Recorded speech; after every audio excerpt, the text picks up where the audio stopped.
Every 15 minutes, a newborn comes into this world already fighting withdrawal from opioids. But what if, instead of judgment and shame, they were met with love, compassion, and revolutionary care? Today, we dive deep with Tara Sundem. She's the co-founder of Hushabye Nursery, an extraordinary haven dedicated to healing infants born into addiction while empowering families to break cycles of trauma. This conversation is going to change how you see addiction, motherhood, and I believe hope itself. Let's get started. Thank you, Tara, for coming on the podcast today. Thank you. I really appreciate the opportunity. Your intro was great. I can't wait to listen. Yeah, that'll be great. Yeah, I want to kind of go over, I know you've devoted over 30 years to newborns, and we're going to go through your story here and struggling with NAS. What initially drew you to these vulnerable babies, and what kind of keeps that passion burning after 30 years? Yeah.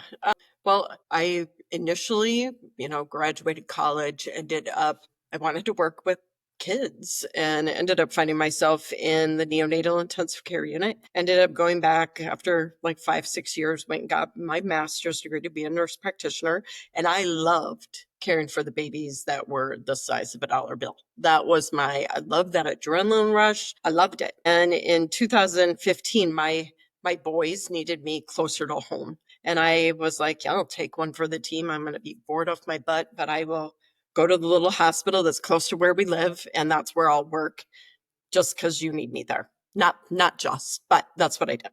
And when I went, it was a little 6-bed unit. I was used to working in a 100-bed unit where you took care of babies that were less than a pound. And I'm taking care of, big babies. And my eyes were really open because 6-bed unit, we'd have 5 or 6 babies withdrawing at one time. And this is in my community, like 5 miles away from where I live. And I'm like, where are these babies coming from? And it wasn't like just once, it was continuous. And I ended up calling my peers at my other hospital I'd work at. And I'm like, how many babies do you have withdrawing there? And they're like, I don't know. And I'm like, no, I honestly, I need you to like stop and count how many on each of you guys' teams. How many do you have? And okay, so we had 8 teams, but everyone had 1 or 2 babies. And it was like, you have a dozen babies that are withdrawing that honestly were not our focus at all. And that was only in your town. Say that one more time. That was only in your town. Yeah, that was just in my, and That's that was actually, wild. that was just one of the hospitals. Then I started calling just in our East Valley of Phoenix, counting the other hospitals. And I did it about every 6 weeks. And there were usually 18 to 24 babies withdrawing just in our East Valley of Phoenix, Arizona, which is insane. And then it kind of came a mission of going, okay, you guys, we're totally missing the ball. We're not serving a population that even has any priority at all. Honestly, I was the nurse. I was the nurse practitioner that you give me a baby that's going to cry for 12 hours. This is not a good day. I don't want to take care of this baby that's going to cry. And I also don't want to care for parents that are homeless, that did this to their baby. I did not understand opiate use disorder or substance use disorder. I didn't understand mental health. When you go to school to be a doctor, unless you're going in behavioral health, or a nurse, you learn medical. You don't learn behavioral health. If we need behavioral health help, we do a consult to, a professional to do that. Right. I don't take care of that. And my eyes were just really open because 24 babies at any given time, just in our East Valley, we are totally not serving them correctly. And I ended up finding out that, gosh, if it's quiet in our nursery, so say we didn't have 6 babies, say we only had 2, and we had enough staff at certain parts of the day with certain nurses or certain doctors, the babies did better. And it was like, okay, how come they're doing better when Deb is on, but when Georgina's on, they're not good? Why is that? And yes, babies have, different times of the day where they're having a more difficult time, but there was a pattern. And you really were like, boy, okay, if Deb's on, they do great. You never need to give them, extra morphine. You usually can wean. But then at night you would find between 2 and 5 a.m. I had a dad, 3 sets of parents tell me, but the last dad, who was an adoptive dad that we had taken care of his previous baby, probably about 18 months prior, all of them told me at several occasions that they were not going to leave their baby that next night. And I was like, no, we don't have a place for you to stay. Why don't you feel comfortable with us? And every one of them, not until the adoptive dad said it, did it make me go, we've got to do better, which shame on me, because I don't think I'm biased, but obviously I am. But when they said they weren't going to leave because we were going to give their baby medicine, morphine is what we treat them with, and that they'll never get out of here, that was an eye opener. And they all three said between 2 and 5 in the morning, you're going to give my baby more medication.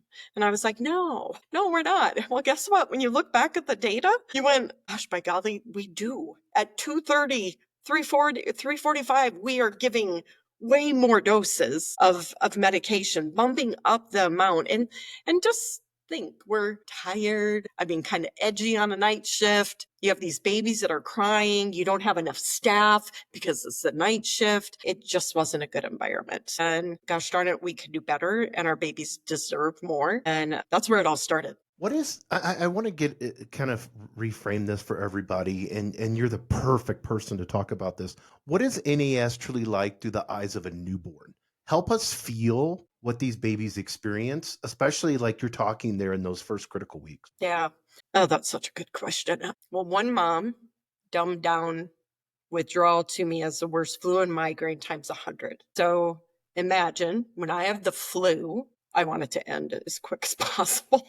I just want to fall asleep. And when I wake up, I want to feel better. So imagine a newborn being born within 24 hours of age, all of a sudden going from being able to eat and loving food to being sick to their stomach, throwing up, having horrible GI symptoms, diaper rashes that follow the diarrhea that they have, not being able to sleep, increased tone, your bones ache, all of the things. Imagine that, but then also add on that you don't have your mom there, or you don't have your dad, and you're all by yourself in this really bright environment, because that's where we care for babies that are unwell in the hospital. It would be like you and I going to a rock concert. We wouldn't go to a rock concert if we were withdrawing. If we had the flu, we would be quiet, dark environment. And so I just honestly, for a baby, like, to really think about it, what they're going through, it's has to be miserable. They just look like they hurt. They have like a furrowed brow. So like such a serious brow, even when they're sleeping, and they look like they're in a deep sleep, but it's just a grimace. Like, I just don't feel good. And I can't imagine doing that without your most near and dear. Mm-hmm.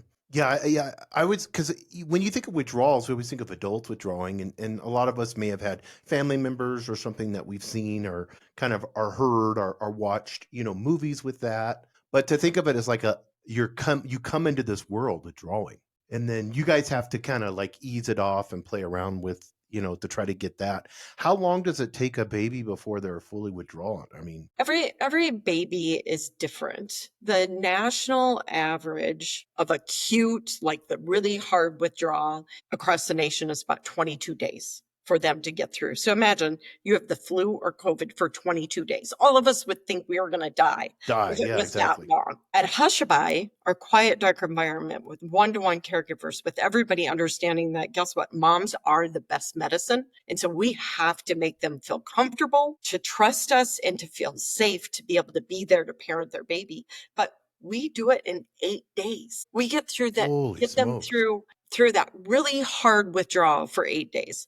There is some literature that shows that intermittent withdrawal symptoms, which could look like colic, so it's kind of hard to tell as they get older. Intermittently, there's a couple of studies that are saying that they will show signs of withdrawal up to 9 months after being born.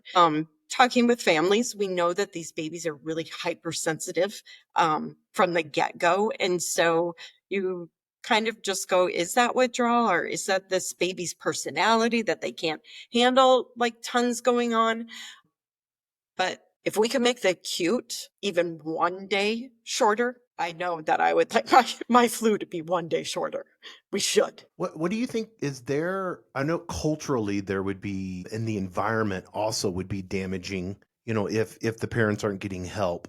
But a child 2, 3, 4, 5 years old, if you remove the environment, and I know that's got to be a high percentage, but if you remove the environment, is it detrimental to their growth, They're and maturing? developmental. We believe that there is a link between developmental delays and deficits. We believe that they're a little bit more hyperactive. And again, it's hard to take the environment, out of that. Food, all that Someone stuff. in Yeah. recovery, new to recovery, even they just may have a little bit more hectic lifestyle, but we do know that there's that link between ADHD, sensory processing disorder. I think the biggie is now people are listening and going, maybe these kiddos will do better in a 10 kid classroom versus a 30 kid classroom. Yes. And Yes. and maybe they won't be considered the naughty kids if they're put in an environment that they need to be in environment. Because once you get labeled the naughty kid, you're going to be the naughty kid. Yes. Of And course. that's not where our babies need to be. And we've proven that we can get them in the right environment. We can get them through that withdrawal process sooner. I think as we're following our families more and more, we're going to be able to get more data to go, guess what? They do better in this type of setting. Here's just an example. I used to, when my kids were little, I used to volunteer at their grade school. And every year my son had this one little boy that his desk was always right by the teacher's desk. And he was a squirt. I mean, I was like, every time I left, it was like, okay, that was a long hour. And my son ended up fourth grade. I go and do art masterpiece volunteer, and I get home and I'm like, oh, he's not in your class this year. And my son is like, no, he's in my class. I'm like, no, he's not. Was he sick today? And he's like, no, he was there. And I'm like, well, this teacher taught completely different. She let kids, I mean, like you would walk in, the energy in the room was different. Kids could stand by their desks. They didn't have to sit and just sit there. It was a completely different environment where my son even thrived. That you go, okay, could it be as simple as this in the future to have our future kids, our community members thrive versus be 15, 16 years old and pregnant and struggling with substance use. And we continue having this cyclical generational trauma and addiction. Yeah, I mean, shifting to the mom side, what's the most common misconception about? Because we always look at these mothers, and then there's been movies of bad moms doing this, to their kids or whatever, all different kinds of things, giving them bleach so they go in the emergency room all the time. Like we have this like stigma here, and especially in the United States, of bad moms. What's the most common misconception with these mothers that are born with NAS? That they don't care. They absolutely care, and that they don't love their babies. Oh my gosh, I've never met a mom that doesn't love her baby. I've met moms that didn't show up at the hospital because they felt that their baby was better off without them. Right. The addiction takes over. Yeah, and also we didn't make them feel great. When you have to have security there and you get to visit for 30 minutes and they're looking at you and then you leave your baby crying. I had one mom explain that. And she goes, it's just better. My baby was better without me. And what baby's not going to cry when their mom leaves? They're going to. And so they love their kids and they just may not be healthy enough. They're hopeless. And I tell all of my staff, I'm like, it is not hard to be kind. It is not hard to, welcome somebody in, tell them congratulations, because babies are to be celebrated. And maybe it's not in the right environment, but maybe your simple word of congratulations will change the trajectory of this child's life by using one word. Yeah, and I know there has to be this guilt and fear that is prevalent. There also has to be like, I'm not good enough. I don't think I can do this. I've got this hanging over my head. I mean, how do you work with your staff? And then also, how can we shift society's judgment to compassion? Yeah. I think for staff and society, I needed like the aha. I needed to understand the science behind addiction. Like I just thought you were just a moral failure, a bad person. You just make bad choices. Mm-hmm. I didn't understand that when you take an opiate and your body makes opiates, opiates are our happy juice. When we laugh, you're releasing endorphins. That's what makes you happy. When you're taking an opiate, yeah, maybe you're taking it initially because you're partying, maybe you're prescribed it for a knee surgery. But eventually you're not taking that opiate for the high. You're taking that opiate to be well. And what that means is just to function, just to get out of bed, you need to have that drug to replace the natural dopamine that your body's not making anymore because you've been taking all of it. You've told your body you don't need it. But once you learn and understand the science behind it, it sure does make much more sense to me. Just like if a diabetic, their pancreas isn't working, so their insulin isn't being secreted, is working too much, not enough. We understand that as a society. We go, okay, so you take insulin. That's what you do. Us as a society, and even those that struggle with addiction, all of us need to take the stigma away, look at the science, and understand that yeah, maybe it started as a choice, but so did diabetes. I mean, type 2, you didn't exercise, you and I are talking about not eating right, you're sedentary, you gain weight. Okay, diabetes came. Those were choices that you made. 100%. And with opiate use disorder, aka addiction to opiates, maybe you started partying, maybe you were prescribed them for a knee surgery, but you got to the point that you could not live, you could not function without those medications. And the stigma that comes along with that. So many of my families have, I had one mom that had 2 babies. Second baby was C-section. She was parenting, doing great. We sent her home. It probably was about 2017, 2018. And us as medical providers sent her home with 30 days of Percocets. She had a C-section. Well, she lost both of her babies. When I met her, it was right after her 3rd baby. And she was struggling with heroin use. She's like, asking her what happened, why. She goes, I got the pills. I took them the way I was supposed to. And then I'm a brand new mom. I'm supposed to be happy. I'm supposed to be taking care of my kids. This is what women do. And I'm sick if I don't take it. And you go to your doctor, you get it filled until you can't get it filled anymore. And then the shame, even the stigma of someone that's struggling on top of themselves is bad. And until we completely look at the science, we're not going to make any headway. And honestly, that's where I had to go. I learned about the science, and the more and more I read, I was like, oh my gosh, these are not bad people. Substances definitely do make people do bad things. If you look at people in jail, you look at, kids in foster care, you can look at that data and go, okay, these kids have a higher chance at substance abuse issues later on. But you're looking at adverse childhood experiences, things that families have been through, the trauma that they've been through, like you were talking about with PTSD. Our kiddos' brains change.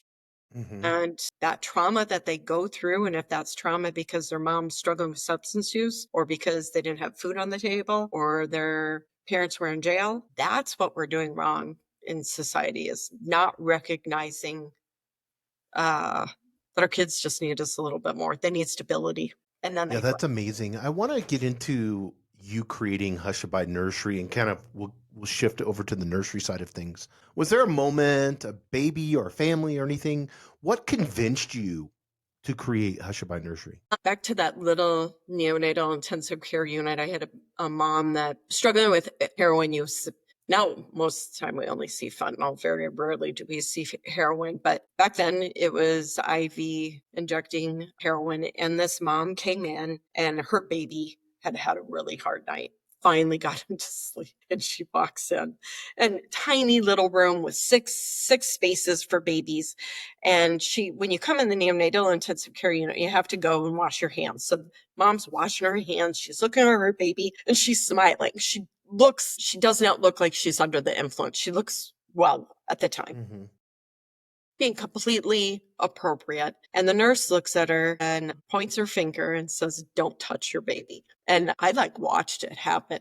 And I'm like, and this mom, washing her hands, tried to not cry. She didn't cry. I don't know how she didn't cry. She went and sat down by her baby. And again, I'm watching it and I'm like, okay, how do you undo what she just said? And really, I think the nurse meant, your baby just fell asleep, but said it very not nicely and completely not trauma informed. And I went over and I talked to mom and I was like, oh my gosh, I'm so glad you're here. This is amazing. He's going to need you when he wakes up.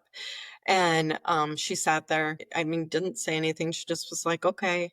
And hands in her lap, just looking over, watching him, not going to look anywhere else because she didn't feel comfortable, obviously.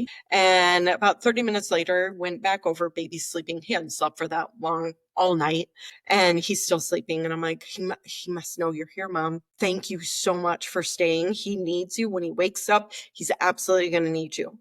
She stayed for an hour that day. And when she left, she never came back. And that we just could do better. And that baby went to foster care. We had no family. There was no one. And in that instance, we could have met that mom with compassion and love. And instead, we really came at her with the least amount of compassion that anyone could have. Yeah, She I'm not opened good up. enough, or you're not good enough. You don't deserve this. There's that. Yeah. Like, why would you not run away from that? Because And you're she showed basically up. telling She was me there. I'm not a mom. I'm not a mother. I can't handle this. Yeah. So, and it's so wild there's so many little things you said in that story that's amazing. It's like just having there and I do a spiritual podcast and a lot of people kind of go woo woo with this, but there's a thing with, and scientifically they've proven this now with hormones and all that stuff. There's a thing with a baby knowing that the mother's there. Absolutely. Yeah. The And I babies think do. there's like a smell, there's like a lot of different Yep. things. I watched a It's show on that. Yeah, and just, I mean, we look at it, if our families come to us, even if they're struggling, I want them in the room. I'm not going to let them, if they're under the influence, I'm not letting them hold their baby while they're under the influence. I'm getting them a shower, I'm getting them food, and I'm telling them to go night-night. They go to sleep, but what they're doing for that baby's brain development just by being in the same room is something Mm, that no one can do. Only mhm. biology can do that. And so when a mom shows up, that mom showing up, she showed up. And I even tell my staff, I'm like, if they called, if they texted, they showed up, and that should be celebrated. As we always go by, we want the W's, we want the little wins, and then the little wins, you get those, and then you have that great big capital W of a win that adds up. And those little wins mean so much and are pivotal to healing babies, but really healing families. That's amazing. You created this approach, the Eat Sleep Consult, and it's revolutionary. It differs from traditional care, and you kind of went into it a little bit, but I want to talk about the minimizing the medication and then kind of your approach medically and emotionally, if you don't mind. Yeah. So Eat, Sleep, and Console. Let's go back 5 years ago. In the neonatal intensive care units across the world, we would look at 20 plus questions, looking at a baby every 3 hours and going, yep, they do that. Yep, they do that. Nope, they don't. Yep, yep, yep. Very, very subjective. You could do it at one time and you'd get a 2, and I'd do it and get a 35. Completely not very often valid. We still do that here at Hushabye. We do training on it, and you will still get differences. So Dr. Grossman came up with 3 things. He's like, can a baby eat? Can they sleep?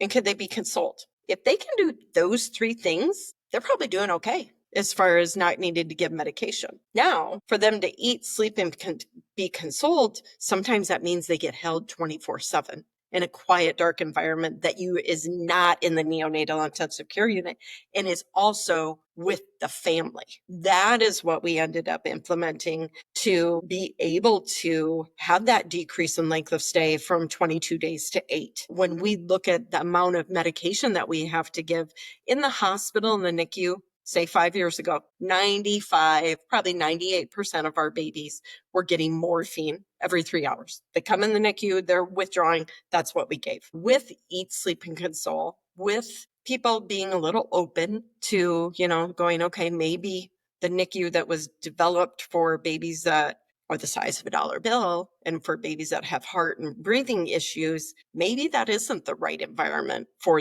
this type of baby. What we've been able to do, if you put them in a quiet, dark environment, like what you and I would do if we had the flu, only 8% of our babies, 8, so less than 1 out of every 10, need even 1 dose of morphine at Hushabye if they come to us not started.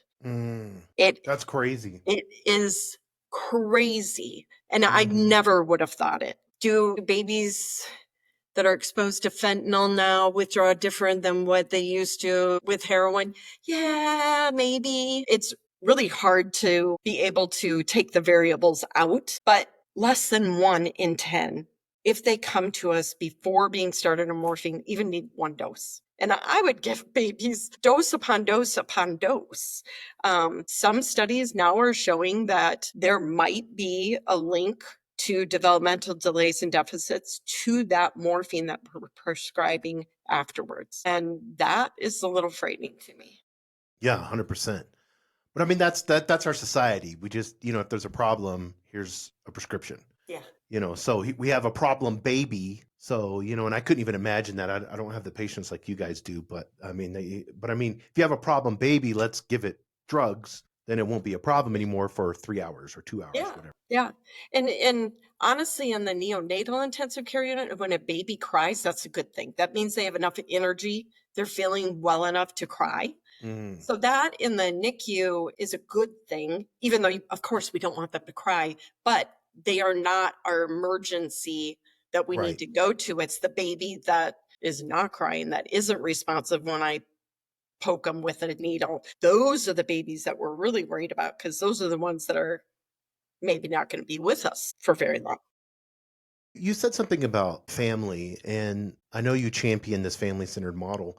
And you were saying, you just said, that they have to be held for 24/7. What does that look like, that family-centered model? Is it bringing in grandma? Is it bringing in aunt? Is it bringing in like moms, parents, like whatever family there is? How do you maintain that? Yeah, we at Hushabye do one-to-one caregivers. So if I have a mom, a dad, a grandparent, aunt, uncle, all of those above, I still have another staff member for that baby. So somebody's got to sleep at some time. And when they're ready to sleep, my team just takes over and holds baby in that same room, exact same room with mom, because we want that brain connection, right? Yeah, whatever woo-woo going on. We want the safety. Yeah, we want that there, but that's how we're different than the other entities that are doing Eat, Sleep, and Console. So Eat, Sleep, and Console, are they eating? Are they sleeping? Are they being consoled? It's being done in some hospitals, but it usually is only being done with families that are well, meaning they have to have their own, they have to have their 2 caregivers. Where at Hushabye, we can take families that are struggling in hopes that my team is going to say the right word at the right time. And as soon as they say they're ready for treatment, we're going to respond and react and connect them with the services and do the warm handoffs to get them into recovery. Because that seems like that's the problem, is the mother in recovery. But you guys, and then getting into, I've seen that so many times where I've had, people that I've known, even family members, that couldn't get into any type of treatment. There was no treatment. So you're talking about not only getting the mothers into recovery, but you guys have built the relationships already where you can do that. And then you even said, give them a warm hand. Yeah, like, we will. How did you develop all that? I talk to everybody and I make everybody talk to me. And, sharing our data and helping all of our community partners understand what their part is in this child's life and what their impact can be. And really making sure that there is an open line of communication between the community partner and us and the community partner and the family. We do a lot of work that many don't. Many may go, here's a list of 10 treatment centers, go ahead and call them. Okay, parents don't have a phone, they don't have electricity to charge their phone, they ran out of minutes. Okay, those are just three barriers that they come into play. But plus, you're supposed to fill out a 15-page application and you're under the influence. How are you supposed to do that? Right. We will help them do that. We will get them transportation. We will do it virtually if that's what we need to do. I think the huge benefit of what Hushabye's been able to do is we have taken the time to learn the nuances of all of our community partners, or most of them, and trying to understand what's a good referral for them. So we have one community partner that has fabulous outcomes, but you can't have your phone for a year. So what we found at the beginning was we were giving referrals left and right, and our families were going and they're like, what? I'm not going to have a phone for a year? And they wouldn't go. And then they were like, well, see, Hushabye couldn't help me. They can't help me. Nobody can help me. Well, we're able to have that discussion before we even outreach, going, these are the criteria. Is that a fit? Baby or phone? Which one? Yep. It's like, is that a fit? If it's not, nope, that's a hard no. Mm-hmm. We have a family right now today going to, the mom and dad want to stay together, but they both want to go to treatment, and they want to have the opportunity to have baby end up meeting them in treatment in the future as needed. And there's two organizations that can do that.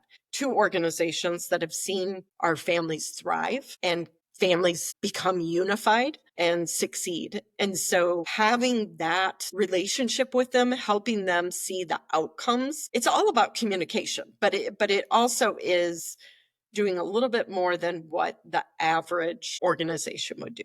This is so good for not-for-profits, what you just said. And I want people to understand this. This is huge.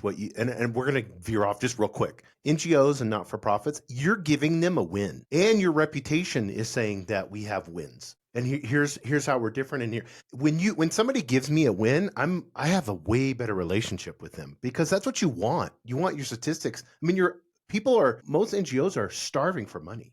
I mean, everybody is. Because you could do way more, and there's just not enough. So whenever you're handing somebody over to them and you've done all the work, you're not just trying to dish something off. That's huge. I mean, that makes it so much easier for both parties. Yeah, for both, because then we know when we're giving a referral that it's going to be a good outcome. And if it's not, then I think we've built the relationships well enough with our community partners for them to, circle back and be like, this is what happened. Recovery's hard. Not always. 100%. We say like day 10 in rehab is not good. No, everybody relapses. Everybody wants to leave. Right. So we'll be like, what day is it? Oh, it's day 10. That's why they think they're awful right now. Okay, let's see if we can get them to stay, because on day 12, they're going to think that they're the best thing in the whole. So that's so awesome. Can you kind of give us maybe you have, and I know you have a ton of them, but like a success story, a family whose journey with Hushabye kind of reaffirmed your belief in exactly what you're doing? Yeah.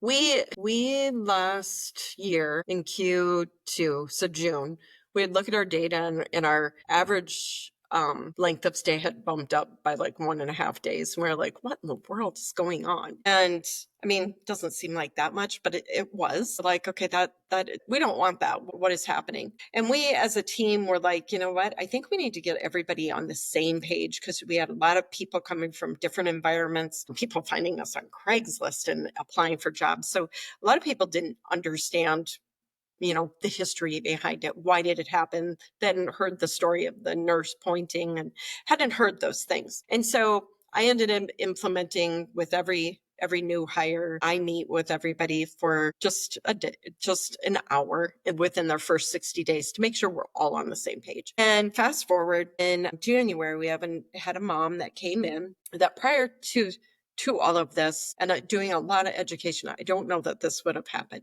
But we had a mom that used fentanyl probably 5 minutes before she delivered. She came to Hushabye. She fought to get her baby to Hushabye. She got baby to Hushabye. She had 2 other babies. Her rights were severed, being raised with grandma, but she did not have rights. And this mommy ended up coming to Hushabye. She was homeless. She had a place to stay. She had been started on methadone, but wasn't to what we call a happy dose.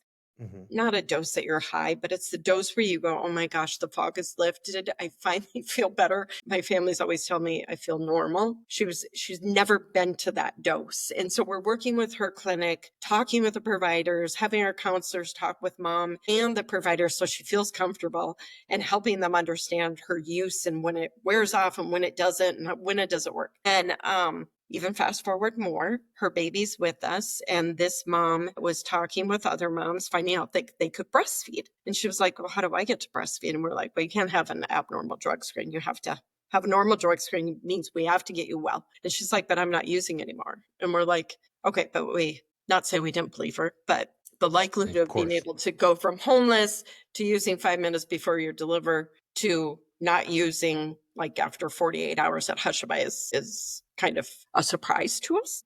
She begged her providers to do drug screens on her. She's like, do a drug screen. I'm sure it's going to be negative. And she finally got that negative drug screen. She got to breastfeed her baby. On discharge, we thought that baby was going to go with grandma. Grandma was like, I can't do this again. She's like, I'm already raising two. And to everyone's just sadness in the unit and the mom's unit, or mom's sadness, baby went to foster care. And that night, we're trying to find a place for her to stay because we thought that my team thought that baby and mom were going to be able to be admitted to this treatment center. I think wishful thinking when you look back at it. But the only way she could go to this treatment center that she had been approved to was with baby. And baby ended up going to foster care. So we didn't have a place for her to stay. And she called me that night and she's like, can I at least have a blanket? Because I don't, and I'm like, what do you mean a blanket? And she's like, I don't have any place to go. Oh my gosh, I'm like texting everybody I possibly know. And literally at 10:30 at night, one of our community partners is taking a bed from one home to another home, not sober living. I don't know what the designation is, but one of the goodies. 10:30 at night, she's like, I get her in an Uber, but give me another hour. And that mom ended up going to this treatment home, residential place. She's staying there with them. She ends up sending me a picture of her and baby, and they're doing great. She's seeing baby twice a week because that's what our child welfare lets them do. Her foster mom actually would let her do pictures and texting, so she had that win every single day of look at your baby, look at how they're doing, keep working. She was very blessed with that. 6 weeks later, I'm keeping in contact with her. She's sending pictures. And she's like, I'm still, well, I haven't used, I'm determined, I'm getting my baby back. And I'm like, sounds great. 6 weeks later, I get a picture from the lady that got her into the house at 10:30 at night with her at one of our community partners called Dress for Success. It's where people that need to go do interviews, they get a suit, and I mean, it's gently used clothes. And she's in front of a computer applying for a job, dressed in a suit. And 2 weeks ago, she was reunified with her baby. And her aunt, her sister was approved to be what we call a responsible adult, but DC has approved her to be the monitor. We had said it would be 6 months if we were lucky to get them reunified, and it was less than 3. Wow, that's amazing. So you just see this mom, and our team really just built her up. And when that baby went to foster care, my team was on fire. They were like, in the world. They were like, she's done everything. And I had to remind them that, she's 9 days well. 9 days. Think about what, and you're like, but we're seeing this mom. And I'm like, okay, but she's new to recovery. She was homeless. We have to have other safety measures in place. But to see that shift in the entire team, for that mom to feel that she had that many people on her side. Her previous DCS worker with the other kids needed to retire. She needed to not have a job. And my team stuck up for her and they were like, the way this interaction is going is not appropriate. I think you need to step out and, take a breather, and then you can come back in. But that wouldn't have happened anywhere. The mom was literally not being treated well. And my team professionally just said, just check yourself a little bit and then come back in. And that mom just needed us to support her and feel that she had an army behind her. And now to see her thriving, beyond proud of her. And I can guarantee in the hospital, I've never seen that happen. No, yeah, that wouldn't happen. That's crazy. So, like you and your staff, and I know this work can be emotionally heavy. I mean, this is like heavy, heavy. You're dealing with an innocent baby. How do you teach your staff, and how do you maintain like emotion and spiritual well-being? Like, is there like even with the story for that, it would be like so hard not to get caught up in everything, and then you're running trauma, drama, trauma, drama constantly. How do you get that emotional heaviness out? Yeah. I pray a lot, and just pray for guidance and pray that my leadership for my team is what they need. I always encourage everyone that I'm really good at giving families grace, but us as a team to assume best intent in everything that we do instead of going Mm. like, oh my gosh, this is bad, to go, okay, what are they thinking? Because to me, I'm sure that they're thinking that this is a good move, but I'm not understanding it. Mhm. Help me articulate or understand what's going on. This Valentine's Day, my family helped me with a little thing for our team. We have a hush and heal room. It's just a quiet space for our team to go down. We have an upstairs, and then we have a basement, and the basement is administrative storage and all of that. And we made this hush and heal room. It has massage chair in there, and we all check ourselves and going, you know what? I think maybe we need some hush time. It's in that instance when that baby went to foster care, I could have probably sent every one of them to the hush room had we had it at that time. They just needed to realize that look at all the good that you're doing, and that, I guess, never saying never. Like I always think that maybe mom's not ready yet, but maybe tomorrow she'll be ready for recovery. But also just giving ourselves grace, giving others grace, and praying. Yeah, yeah. That I mean, yeah, that seems. I want to kind of shift real quick before we close with something I think is really important, and there's so much misinformation, and you're on the front lines doing this every day. What advice would you offer someone, with like family, like a family member, and they're watching, their daughter struggling with substance use, and then there's a baby involved, and there's grandma, what's the right way to support? How do they support without judgment? Is there like boundaries? What do you tell the family? Yeah.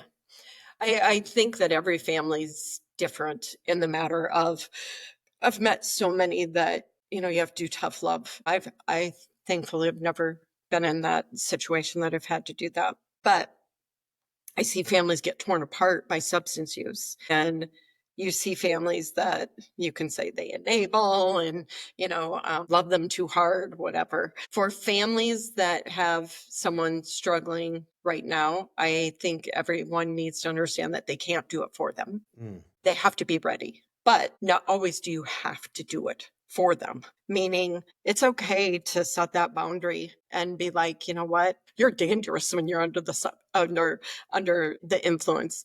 You steal from me. It is okay to do that. The biggie, connect them with Hushabye, connect them with other treatment facilities, because you never know what one's going to be the right one Mm. and who is going to be on at that moment that's going to be the last time that they use. I think Mhm. most people that are in recovery can go, the last time was blah blah blah blah blah, and Mhm. this is what happened. I talked to this person, or I met with this person. It is a very clear time that they know when it happened and how it happened. And I would just encourage families to know that you're not a bad person if you just can't do it yet.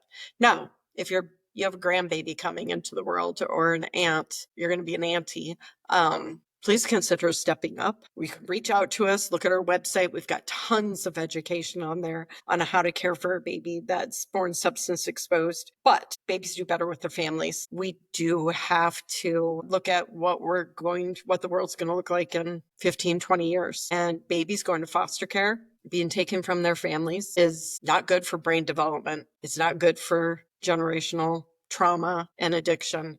Out to us. We'll help. Yeah, that's so good. I want to kind of just two more questions. I have like whenever I think of what's going on, and especially here in the United States, and I know you're in Phoenix, right?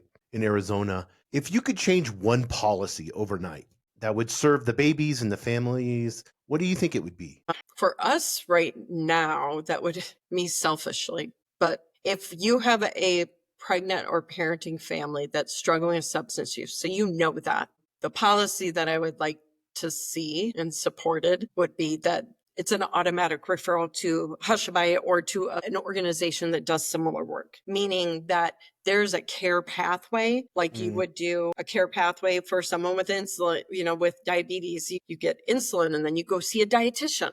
Okay, well, you get started on methadone or Suboxone, and then you go see Hushabye. That treatment pathway and that being supported by Medicaid. We do have great support from our Medicaid system here in Arizona, but there is not a reimbursement code for what we do. So what we get reimbursed at is what you get reimbursed for an adult detox is what we get reimbursed at, which is 50% of what we need to be sustainable.